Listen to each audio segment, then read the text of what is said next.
अरे अजय, तू कधी आलास आणि निघताना फोन नाही केलास? अगं धावूनच गेलं, जरा कामात होतं. वाटलंच मला. काही काम होतं का गं? काही नाही रे, आज सकाळपासून ना डावाडोळा फडफडत होता.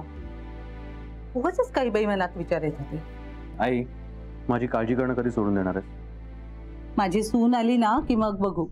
बरं, सुनेला भेटलो तुम्ही आज. ठाऊक आहे मला. हो, कसं काय? आलं लक्षात, तिने तुला फोन केला असणार. खूप खुश होती रे. काय करू आणि काय नको असं झालं होतं तिला. अरे बापरे, हे म्हणजे आम्ही खूप वर्षांनी भेटतो असं सांगते ती. अरे असं नाहीये रे, ती इथे घरी येते आणि तुमचं बोलणं जे काही होतं ना ते घरात आल्यानंतर, आणि म्हणून मग साहजिकच तू तिला भेटायला बोलवल्यावर तिला आनंद होणारच ना रे. अजय, पुढच्या आठवड्यात तुझा वाढदिवस आहे. काय करू सांग? काही करू नको, आराम कर. काय रे, वर्षातून एक दिवस येतो हा, आराम कसला करायचा त्या? वर्षातला एक दिवस सांग जेव्हा तू आराम करते. तुला बोलण्यात कुणी हरवणार आहे का? सांग, काय करू तुझ्या आवडीचं? आई, तू सगळं करशील, मला ते सगळं आवडणार आहे, पण तू नेमकं काहीतरी प्लॅनिंग करायचीच आणि मला ड्युटीवर जावं लागेल.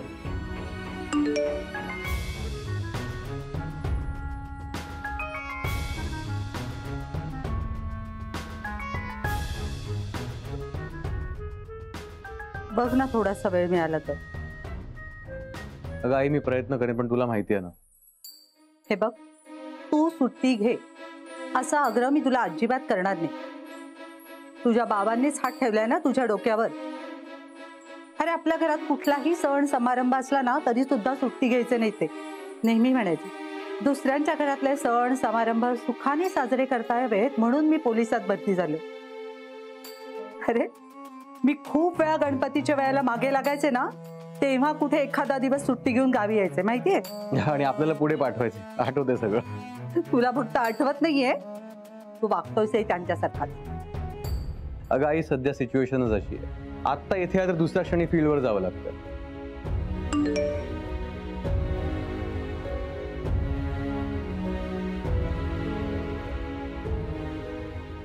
पण बघ ना जरा काही झालं तर.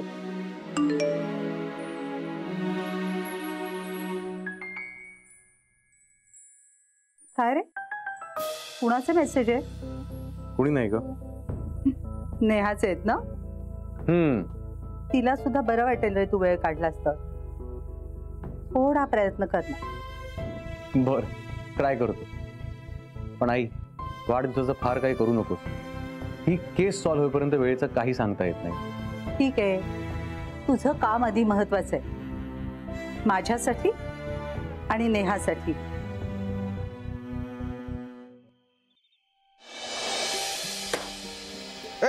अरे सावकाश. सावकाश काय, किती वाजलेत बघ. अरेंज नाही करून ठेवलं तर ऐकून घ्यावं लागेल. अरे पण ग्लास फुटला असता ना. हो, तरी सुद्धा ओरडा खावा लागला असताच. दुसरं काय, शेवटी नोकर माणसं ना आपण, ऐकून तर घ्यावं लागणारच. आता काय झालं पुन्हा? काय झालं नाही, खरं सांगू का, कंटाळलो या नोकरीला मी आता. हो हो मध्ये सोडून. हो देईल ना, देईल, पण माझं सुद्धा तुझ्यासारखंच आहे. ओरडा खायचे पैसे जास्त मिळतात ना इथे. ऐकलं तर अजून ओरडा खावा लागला. ऐकू दे, काय घाबरतो काय कोणाला? कधी कधी वाटतं या फळाच्या जागी मॅडम पाहिजे होत्या. अरे हळू, बोटावर सुरी चालवशील. शरद मॅडम कुठे आहेत? ना, मी बोलवतो त्यांना, तुम्ही बसा ना.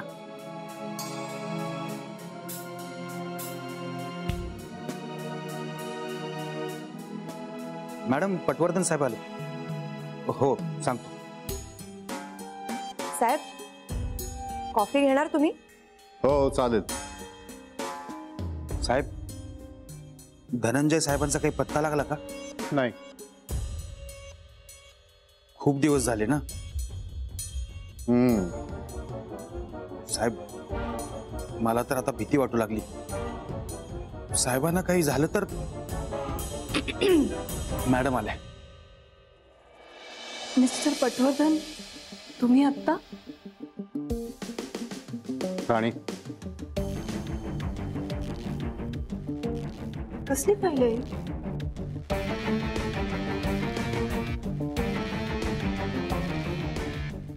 नवीन स्कीमची. त्याच्यामध्ये सगळे पेपर्स आहेत. धनंजयच्या साईनशिवाय आता पुढे काहीही करता येणार नाही. आणि आता अशी परिस्थिती आहे की धनंजय परत आला पाहिजे. आणि हे असंच जर चालू राहणार असेल तर आधी सांगितल्याप्रमाणे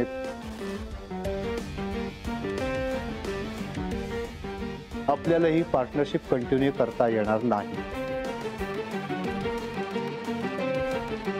मिस्टर पटवर्धन, पार्टनरशिप तोडणं मला तर काहीच कळत नाहीये. काय करावं काही सुचतच नाहीये. म्हणजे होणारं नुकसान मलाही कळतच आहे, पण धनंजय नसताना मी काहीच करू शकत नाही ना. मला धनंजयची खूप काळजी वाटते होता. एवढे दिवस झाले पोलिसांना अजून काहीच क्लू सापडत नाही. कुठे असेल धनंजय? थँक्यू.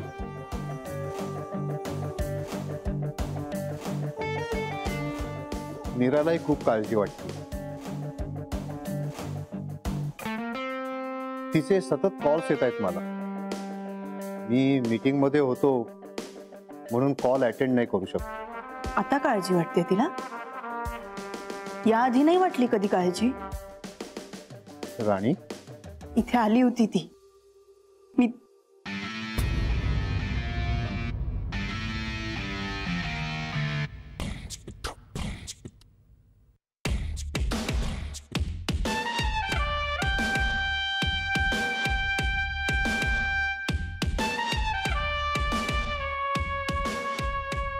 धनंजय गेल्यापासून कुणासमोरही काही बोलायची खूप भीती वाटते. कुणावर विश्वासच बसत नाही. त्यात त्या मीराने माझ्यावरती आरोप केले. काय? मीराने आरोप केले? बघा ना, म्हटलं ना मी तुम्हाला, खूप काळजी वाटते तिला.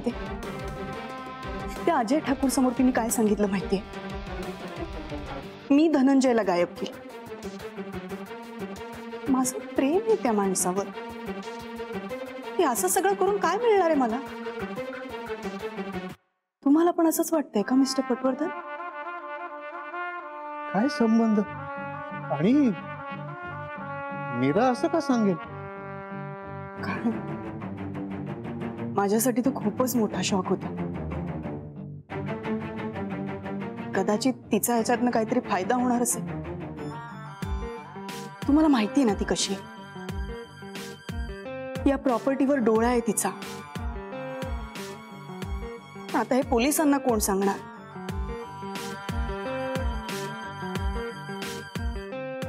मिस्टर पटवर्धन, प्लीज एक कराल? तुम्ही ना पोलिसांना सांगून टाका ती कशी आहे. काय खरंय ना ते पोलिसांना कळू दे. कारण आता ना धनंजय घरी येणं जास्त महत्वाचं आहे. हो ना?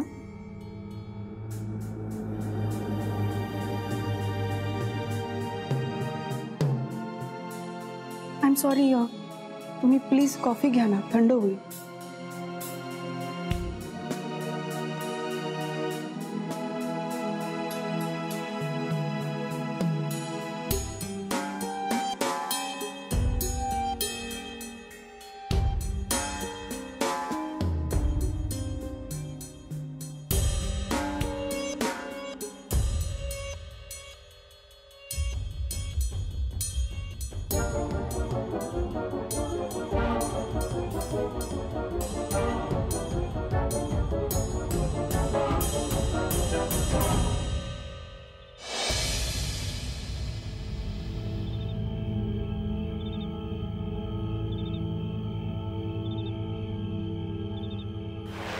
म्हणायला गेलं तर सगळंच आहे.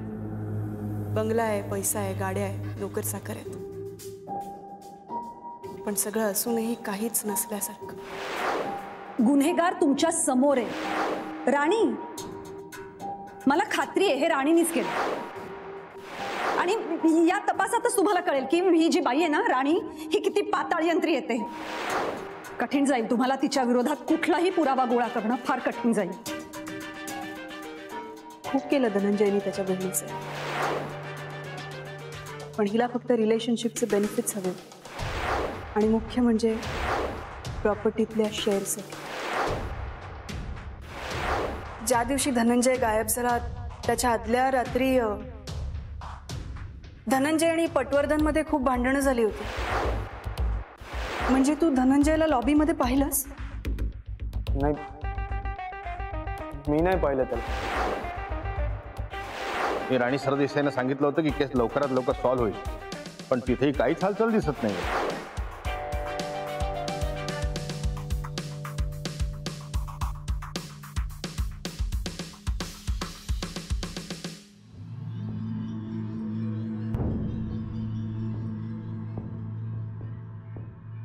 अजय, काय झालंय? काही नाही ग. मला कळत का नाहीये? आल्यापासून बघते मी शांत आहेस. मगाशी मी तुझ्याशी बोलत होते पण लक्ष नव्हतं तुझं. खरंच काही नाही. खरंच काही नाही की मला सांगण्यासारखं काही नाही? तुझ्यापासून मी आजपर्यंत काही लपवून ठेवलंय का? नाही, पण आज मात्र नक्की काहीतरी झालं.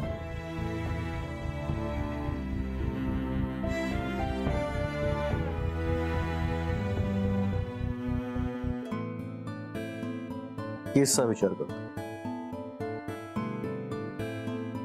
आजपर्यंत सगळ्या केसेस लगेच सॉल्व्ह झाल्या. ही केस काही केल्या सॉल्व्ह होत नाही. खूप महत्वाची केस आहे. होईल रे सगळं नीट. बघ, एखाद्या केसचा उलगडा लगेच नाही झाला तरी तो होणारच नाही असं नाही ना. होईल, सगळं नीट होईल. वेळ खूप कमी आहे गाई. तुला माहितीये, प्रत्येक नवीन केस जेव्हा हातात येते तर थोडं टेन्शन असतं. पण तुझ्याकडे पाहिलं तर ठीक होतं. माझ्याकडे असं काही नाहीये. किती कष्ट घेतोस तू. माझा विश्वास आहे तुझ्यावर. थँक्यू. फोन घे, बस कर.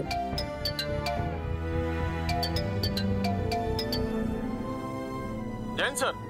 जय हिंद पवार, बोला. सर, आम्ही मीरा सरदेसाईंवर लक्ष ठेवून आहोत. त्यांच्यासोबत धनंजय सरदेसाईंची पहिली बायको देखील आहे. कुठे आहात तुम्ही? सर, त्या दोघी एका बंगल्यात गेले आहेत, पण नेमकं ते काय बोलतायत ना ते कळत नाही. त्यांच्यावर लक्ष ठेवा आणि मला अपडेट करत राहा. Yes sir. ओके.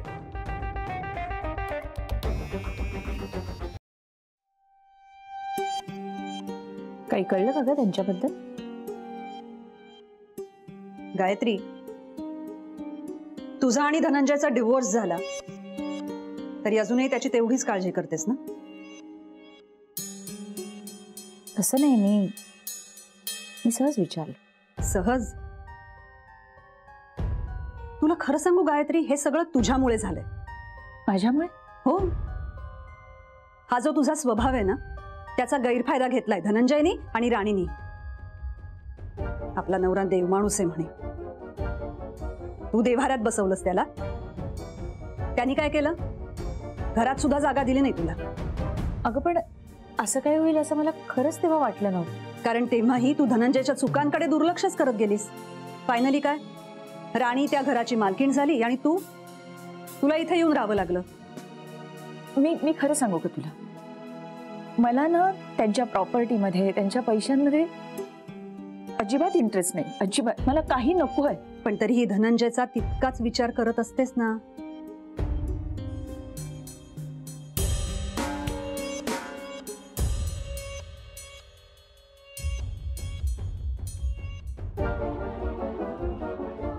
गायत्री, अजूनही वेळ गेलेली नाहीये. तुझा आणि धनंजयचा डिवोर्स झालेला असला तरी तू पोलिसांना खरं काय ते सांगू शकतेस. तू पोलीस स्टेशन मध्ये यायला हवं होतंस. माझा काय संबंध ग? अगं, संबंध काय म्हणजे? नवरा आहे ना तुझा तो. गायत्री, तुला माहितीये राणीने त्याला कसं जाळ्यात ओढलंय ते. तुला माहितीये या सगळ्या प्रकरणात तीच गुन्हेगार आहे, पण हे तू बोललं पाहिजेस. कुणीच याबद्दल बोलत नाही, मी एकटीच बोलतेय. मी तुला खरंच सांगते, मला या वादात पडायचं नाही, खरंच नाही पडायचं. मला फक्त एवढंच वाटतंय की ते जिथे असतील ना तिथे ते सुखरूप राहावेत बस. अगं पण धनंजयनी परत यावं यासाठी काहीतरी करायला हवं. त्याआधी राणीचं खरं रूप पोलिसांसमोर आणायला हवं गायत्री.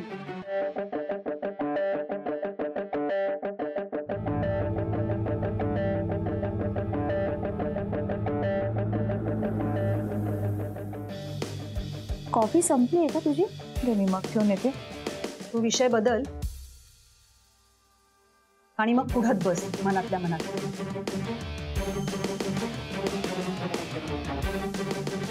तू घरात एकटीच आहेस? भाऊ कुठे तुझे दोघं? बरेच झालं ते घरात नाहीयेत. त्यांच्यासमोर हा विषय निघाला असता ना तर तुला माहितीये ना धनंजय बद्दल त्यांना किती राग येते. पण तरी आहेत कुठे दोघ जण? काय माहिती नाही ग कुठे गेलेत ते. बरेच दिवस झाले. खरं तर मी वाटच बघते त्यांची.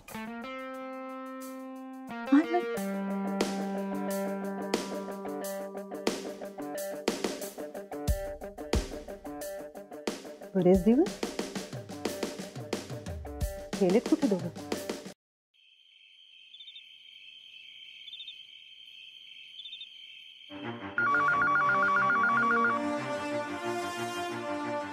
हॅलो, हा पालील पोलीस स्टेशन. बोला. बरं, काय कधी फोन? एक मिनिट, आमच्या साहेबांशी बोला. साहेब, सरकारी हॉस्पिटलमधनं फोन आहे. कॉल ट्रान्सफर करा. ओके. हॅलो, हां बोला. बरं, आम्ही जे काही डिटेल्स दिले त्याच्याशी व्यवस्थित मॅच होता ना? नाही, आम्हालाच येऊन बघावं लागेल. डॉक्टर कोण आहेत तिकडे? बरं, त्यांना थांबायला सांगा, आम्ही पोहोचतोच आहोत. ओके, या, बाय बाय. काय करायचं सर? एक डेड बॉडी सापडली, कदाचित धनंजय सरदेसाईंची असू शकते. शेलार, मी निघतो. काही महत्वाचं असेल तर कळवा. कितीही उशीर झाला तरी. सर, धनंजय सरदेसाईंची डेड बॉडी सापडली. व्हॉट? असं असेल तर आपली टीम घ्या आणि लगेच निघा. आणि हो, जाताना अजयला पिकअप करा. सुर्वे मॅडम, तुम्ही सुद्धा जा. राणी सरदेसाईंना बोलवायचं ठरलं तर तुम्ही तिथं असायला हवं. Okay sir. Come on come on, make it fast. Yes sir. Yes sir. Sonawane, Surve, तुम्ही वा पुढे, मी सरांना घेऊन येतो. सर, घरी बोलले होते की लवकर येईन म्हणून. हो, चला आता. Okay sir. चला.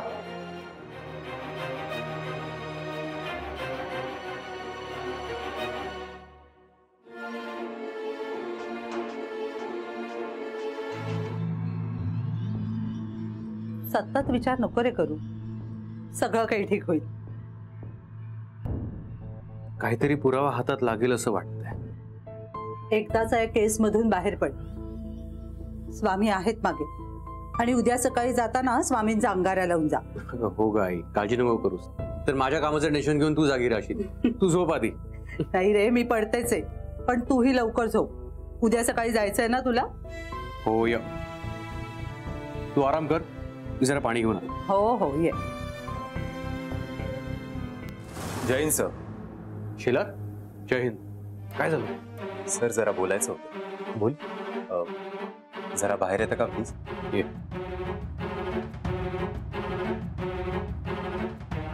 बोल. सर, एक डेड बॉडी सापडली, शवगृहात ठेवली आहे. कदाचित धनंजय सरदेसाईंची असू शकते. Very good. किती दिवस झाला डेड बॉडी सापडून? 4-1 तास झाले असते. तुला ताबडतोब निघावं लागेल. Yes sir. राणी सरदेसाईंना बोलवून घ्यायचं का? येस, मी आलोच. येस.